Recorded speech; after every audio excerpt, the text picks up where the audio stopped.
Hey guys, চলে এসেছি আবার একটা নতুন মিনি ব্লগ নিয়ে। আমরা যাচ্ছিলাম কলকাতা, তো আমরা সকাল সকাল বেরিয়ে পড়েছিলাম ট্রেন ধরার জন্য। এত টুপি মাফলার দেখে অবাক হয়েও না। এটা হচ্ছে জানুয়ারি মাসের ব্লগ, তো অনেকটাই লেট করে ফেলেছি। তো ফাইনালি কলকাতা পৌঁছে গেছিলাম। তো ও একটু পরে আমাদেরকে জয়েন করবে, তো আমাদেরকে নিতে চলে এসেছিলো দিদি ভাইয়ের ননদের হাজব্যান্ড। তো সেই দাদা আমাদেরকে পিক আপ করতে চলে এসেছিলো। তো আমরা এখন রুমের দিকে চলে যাচ্ছিলাম। দেখতে পাচ্ছ, তিনটে বাঁদর একসাথে জড়ো হয়েছে, মানে বান্দরামি করবেই। রুমে গিয়েই আমরা চটপট ফ্রেশ হয়ে বেরিয়ে পড়ি ঘুরতে যাওয়ার জন্য।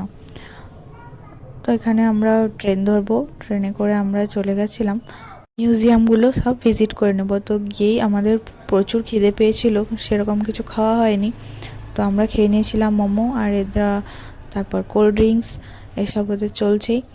তো ওরা তিনজন মেট্রোতে চড়ার জন্য খুব এক্সাইটেড ছিল। তো ফাইনালি আমরা পার্ক স্ট্রিট চলে আসি।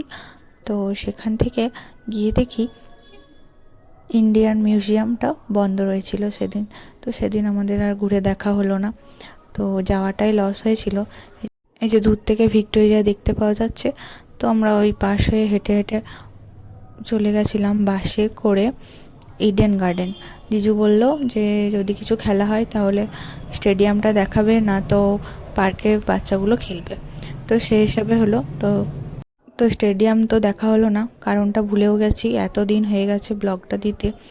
তো আমরাও সেদিন অনেকটা জার্নি করে এসে এতটা হেঁটে বাসে করে হ্যান ত্যান অনেকটা থকে গেছিলাম। আমরা বসে রেস্ট করছিলাম, ওরা তিনজন খেলছিল, বেশ ভালোই লেগেছিল।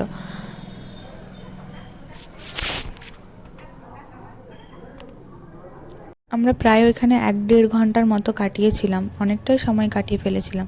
তো তারপর সেখান থেকে বেরিয়েই সামনে একটা ঝালমুড়ি বিক্রি করছিল, সেদিন দারুণ টেস্ট করেছিল। তো আমরা ঝালমুড়ি ট্রাই করছিলাম, খিদে পেয়ে গেছিলো খুব। তা করতে ওর বাবিয়া চলে এসেছে, মামাও চলে এসেছিলো। তো আমরা আবার অনেকটা রাস্তা হেঁটে হেঁটে হেঁটে হেঁটে আমরা এখানে এগুলোতে চড়ে আমরা গঙ্গা নদীটা ক্রস করছিলাম। তো দেখতে খুব সুন্দর লাগছিল।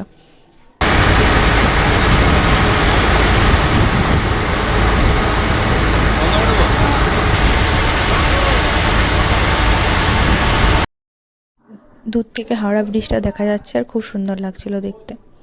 আর এই যে শহরের ব্যস্ততা, এখানে দেখতে পাচ্ছ কত ভিড়। আমি ওইটাই দেখছিলাম যে সবাই কত ব্যস্ত, কারোর দিকে তাকানোর পর্যন্ত সময় নেই। প্রচুর ভিড়, কারণ সন্ধে হয়ে এসেছিলো, সবাই অফিস থেকে বাড়ি ফিরছে সেই টাইমে। তারপর আমরা ডাইরেক্ট গেছিলাম একটা দিদির বাড়ি। তো সেখান থেকেই আমরা রুমে চলে গেছিলাম। তো আজকের মতো টাটা।